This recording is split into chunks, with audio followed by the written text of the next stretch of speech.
You're listening to an audiobook from Nova&Me. We hope you enjoy the story.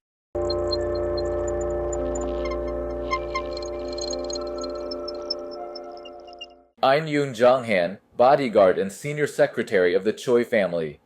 Sounds fancy, I know, but today, I'm standing in the middle of the biggest stage play I've ever seen, the funeral of Choi Jae-woo, the most powerful man of the Chois. He hadn't even been laid to rest before the family started whispering about dividing assets and power. But of course, before they split anything, they had to cry first. Cry for the media, cry for the cameras, just enough to catch a perfect tear. Too bad the mascara ran before the tears did. I stood in a corner, sick to my stomach, watching their grieving relatives' performance. That's when the two true leads of this family entered, Choi Sung-chul and Choi Woo-zi. The eldest grandsons. Reporters swarmed like bees, cameras flashing non-stop. Neither shed a single tear. Their faces were calm, as if they were attending a board meeting, not burying their grandfather, but no one dared criticize them. In this family, when those two speak, 10 others shut up. I respected them, at least their guts. But if power ever falls into their hands, well, my future looks grim. Doesn't matter. Once this funeral's over, I'm leaving anyway, not because I'm scared, but because I value my life. As I was people watching, I suddenly felt someone's eyes burning into my back. I looked up, and sure enough, Sung-chul was staring straight at me. I quickly lowered my gaze, pretending to adjust my tie. He wasn't looking at me. Why would he? He's the heir. I'm just a bodyguard. A nobody. But when I dared to glance up again, that gaze was still locked on me. Piercing, like I owed him $1 billion. I brushed it off. The more you imagine you're important in this battlefield, the quicker you die. By the end of the ceremony, one of Sung-cheol's personal guards approached me. We've known each other for years. I've been here for 25. He bowed slightly and said, "Young master wants to see you." I stole a glance at Sung-chul. He was still watching me, this time with a smirk. The kind that says, "I know everything." My chest tightened. That kind of smile almost never means good news. I slipped away when the moment felt right. At his office door, the guard opened it for me. I stepped inside and bowed. "Young master, you called for me? Raise your head. With me, you don't need to bow like that." His voice was deep, calm, but made it clear he wasn't asking. I kept my head lowered. "It wouldn't be proper, sir." I said, "Do it." His tone sharpened with impatience.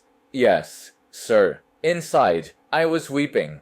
Better to obey than risk becoming the next funeral guest. He nodded, eyes gleaming like he'd just trained a loyal dog. Infuriating. If he weren't my superior, I'd have taught him a lesson. You worked under my grandfather. Now that he's gone, you'll work for me. I won't mistreat you. I froze. Not mistreat me? That sounded like a mob boss saying, "I'll take care of you before dumping you in a river." Best find a way to refuse. But he leaned back, voice steady. "Don't even think of declining. You have two choices. Work for me, or die. But, so you'd rather die than work for me?"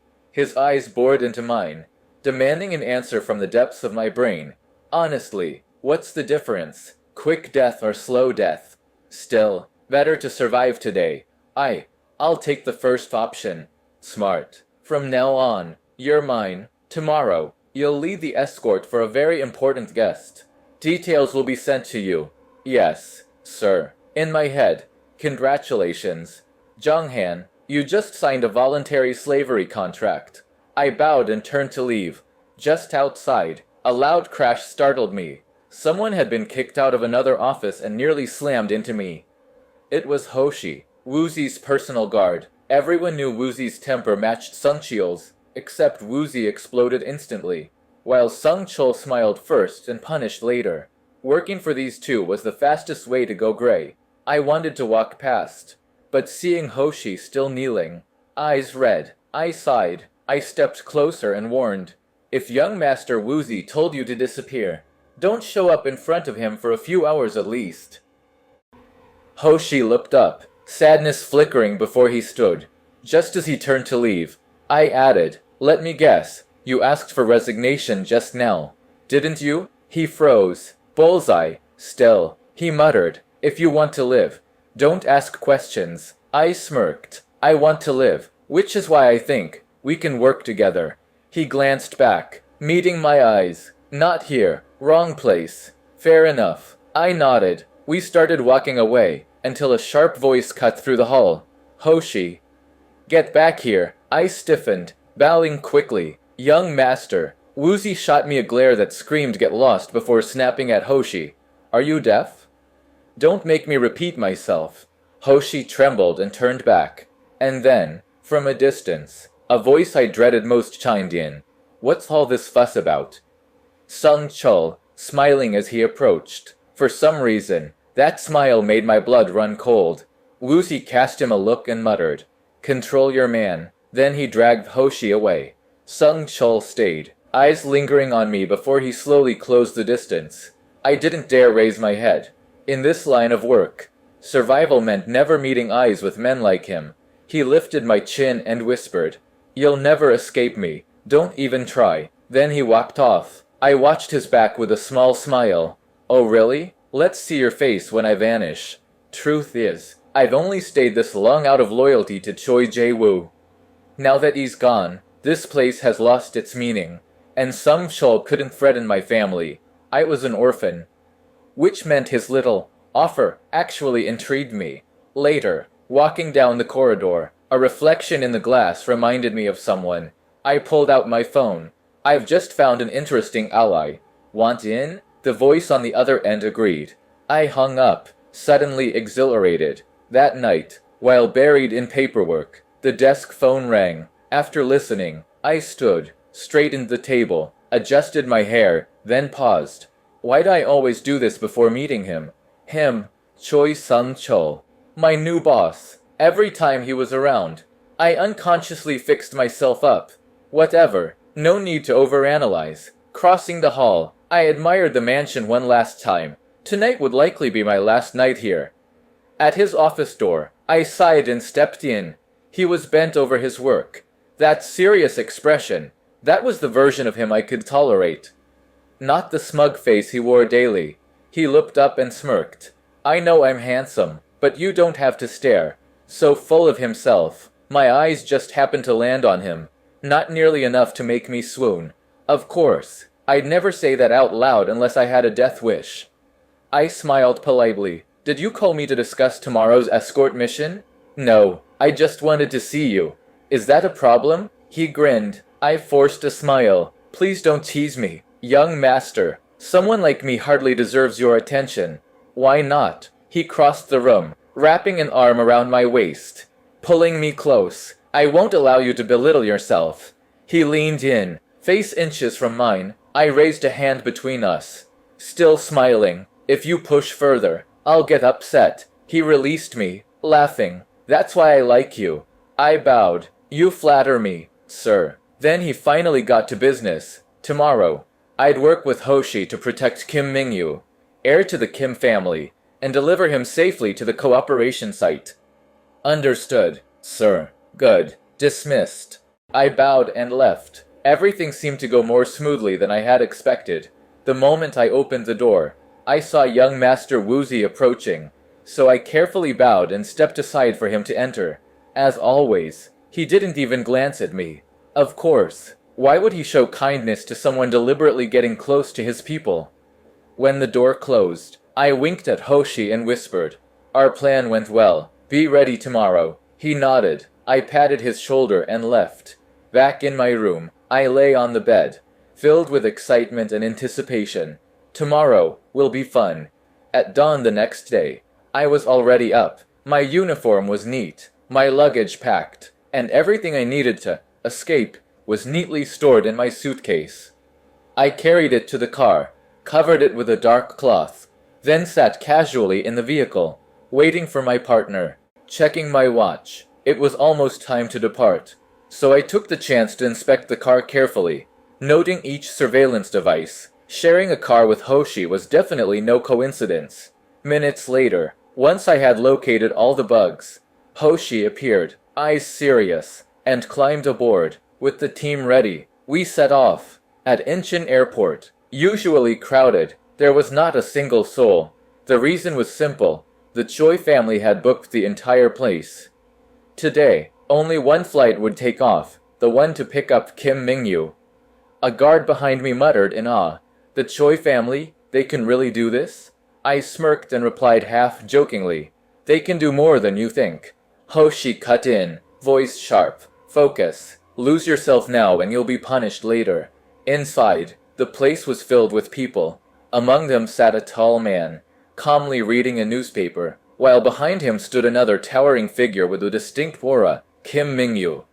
Our target to protect. I stepped forward, bowed respectfully, and said, "Sir, the car is ready. Please follow us to the cooperation site." "Fine," he replied. Hoshi gestured politely. Mingyu folded the newspaper, handed it to the man behind him, and walked to the car. Just before the door closed, his voice rang out, "Wait." I tilted my head. "Is something wrong, sir?" Mingyu's gaze flicked to Wanwoo standing behind me, and he ordered, "Wanwoo, get in." Wanwoo lowered his head. "Master, I'll follow in the escort convoy." "No, that's an order." Mingyu's voice turned heavy, sharp as a commander's. Wanwoo remained firm. "That's not proper, sir." I quickly stepped in, speaking gently yet firmly enough to redirect the situation. "Sir, I will ensure your man's safety. If he rides with you, misunderstandings could arise between parties." In my head I reminded myself, with someone like Mingyu, never say no outright. Just put an unavoidable choice before him. Simple, yet effective. Mingyu stared at me. I offered the faintest smile, one that said, "I'm not opposing you, but I've already won." After a pause, he nodded. "Your call." The car door shut. Wanwoo and I returned to the SUV behind. As soon as we sat down, Hoshi signaled and we disabled every bug and hidden camera. "He values you a lot." I teased Wanwoo, my tone half playful, half curious. "Doesn't your master do the same with you?" he shot back. His face cold but ears betraying a blush. I chuckled, then gestured toward Hoshi. "This is Hoshi, the one I told you about." "Yes, I know him. We've worked together before," Wanwoo replied. Before I could ask more, Hoshi spoke suddenly, eyes fixed on the rearview mirror. "Get ready." I turned and saw the main convoy still following, but 2 extra cars had joined in, plates not matching the list. I smirked, just as I thought. "Not so simple. Hold tight," I muttered, gripping the wheel with one hand while signaling Hoshi with the other. With a sharp turn down a narrow road by the warehouses, the SUV screeched and shot into a side path. Behind us, horns blared and brakes screamed in chaos. Hoshi, already prepared, pulled out a fake plate from the trunk. Within seconds, we switched plates, and I flipped a hidden switch. The SUV's exterior transformed instantly. From a sleek luxury vehicle into a plain common model, indistinguishable from millions on the road. Wanwoo glanced at me, surprised. "You had this trick too?" I smirked. Without planning ahead, how else would we survive and shake those people off? Our SUV slipped quietly into a stream of industrial trucks. In the rear mirror, the convoy scrambled, clearly confused, and the most unsettled of all was surely Kim Mingyu. We eventually reached a secluded spot, an old wooden cabin by a quiet stream. With only a dirt road through a pine forest leading in, no neighbors, no cameras, no prying masters, at least for now. I set my suitcase in a corner, opened a small pack of coffee, while Wanwoo watched with calm eyes I had grown used to. Hoshi busied himself unpacking, his gaze sparkling with a kind of silly excitement I hated but also found endearing. He looked like a child discovering freedom for the first time. Our first taste of peace, after years under the crushing weight of power, had begun. After a rest, night fell. Outside, I saw Wanwoo and Hoshi cooking while trading funny stories from training. Of course I joined them, and soon we were all eating on the wooden porch, the breeze from the stream brushing past, pine needles falling onto my hair like unanswered apologies. That whole evening, we spoke only of the beauty of nature, and the life we had longed for was finally within reach. But then, out of the corner of my eye, beyond the pine trees, I thought I saw a figure. In a blink, it was gone. Maybe I looked dazed too long. Because Wanwu nudged me. What is it? Did you see something? I squinted toward the trees again. But nothing was there. Turning back, I told Wanwu and Hoshi. Just now, I saw a shadow standing behind that pine tree. Really? Why don't I see anything? Wanwu squinted in the direction I pointed. Searching. I sighed. How could I forget he was nearsighted? I was about to brush it off when Hoshi suddenly spoke up. I don't think they'll let us walk away so easily. Or maybe our position's already exposed. I frowned. That's unlikely. This place is deep in the forest. Chosen by me for a reason. There's only one way in, through that maze of pines. I hesitated, but it's not impossible. Hoshi grimaced and groaned. Great. Not even a day into running and we're already about to get caught.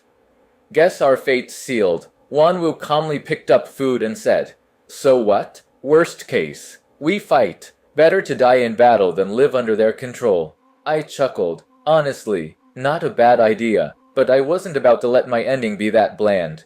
If I had to lose, it had to be spectacular. I raised my glass, pretending to take a sip. Then, boom, flames shot up from the ground, forming a wall of fire.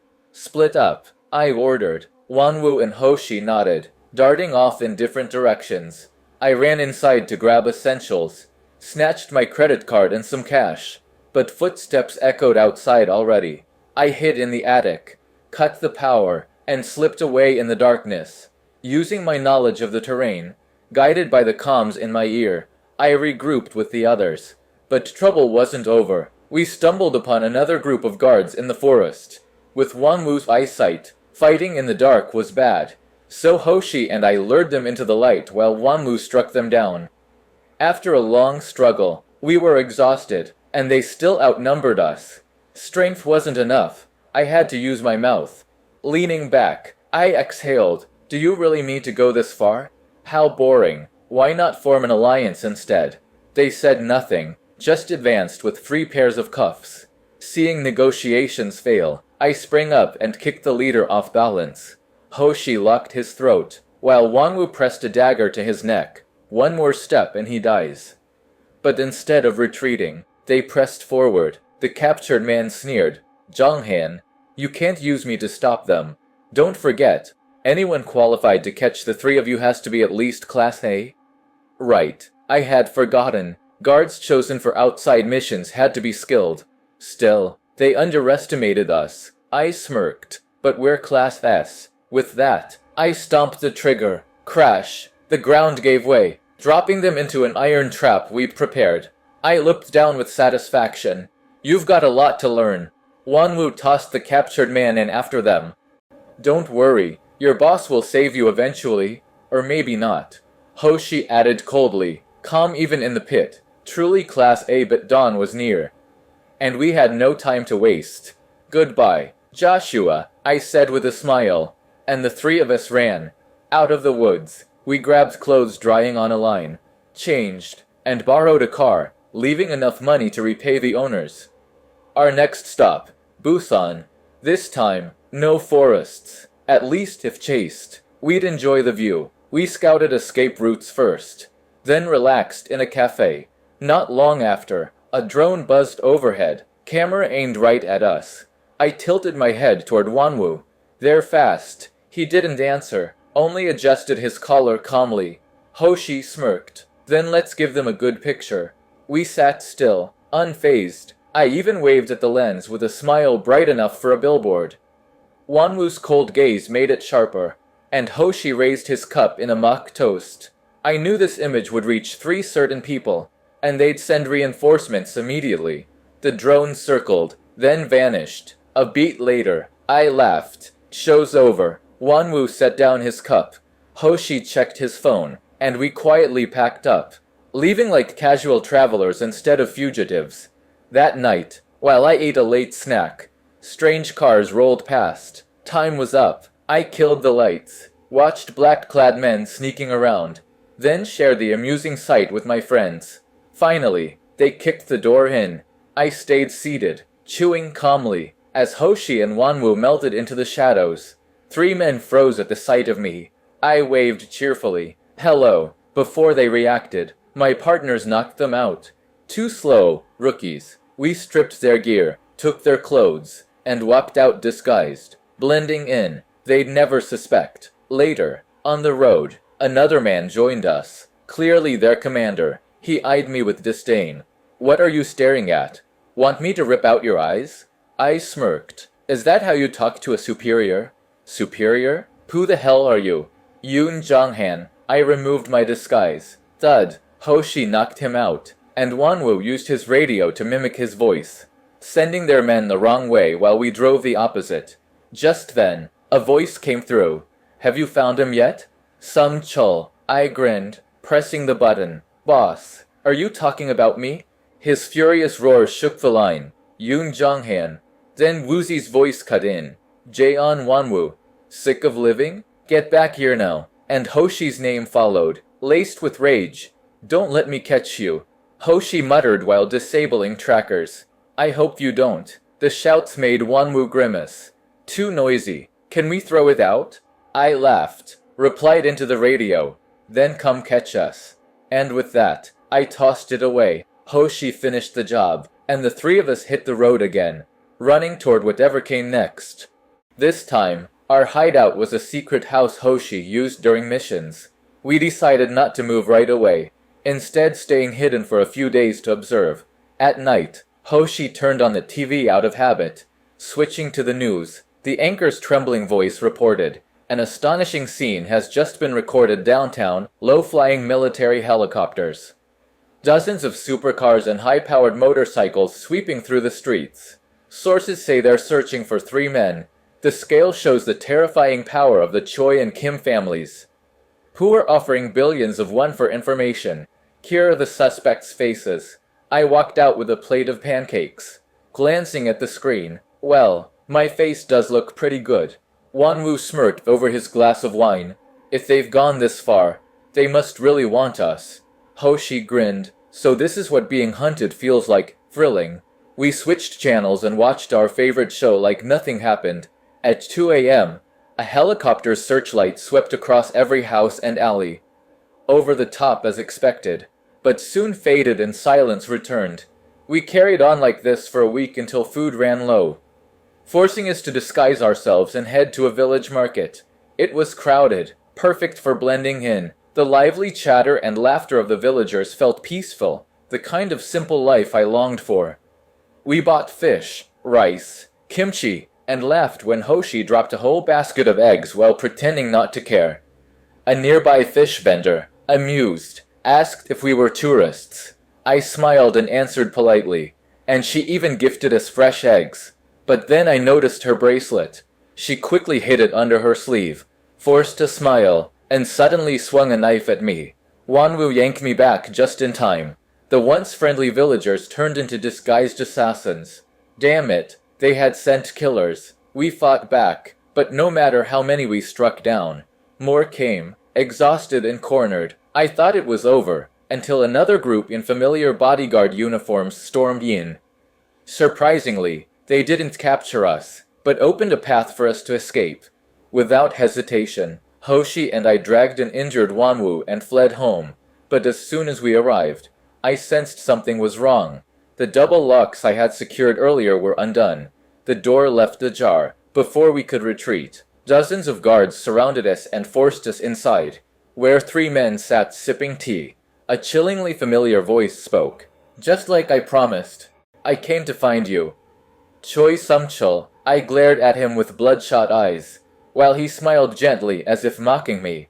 Mingyu turned to Wonwoo. Injured like this, do you see the consequence of not having me beside you? Wonwoo stayed silent, kneeling upright with unyielding eyes. Woozy, the last one, stared at Hoshi. 2 choices.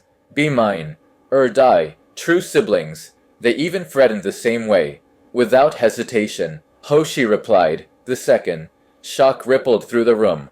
Woozy's face hardened. His teacup shattered on the floor.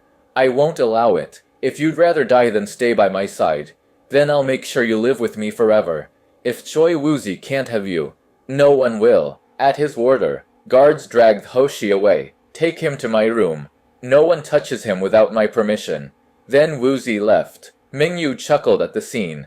then dismissed himself, but not before bending down to Wanwu. "Stand up."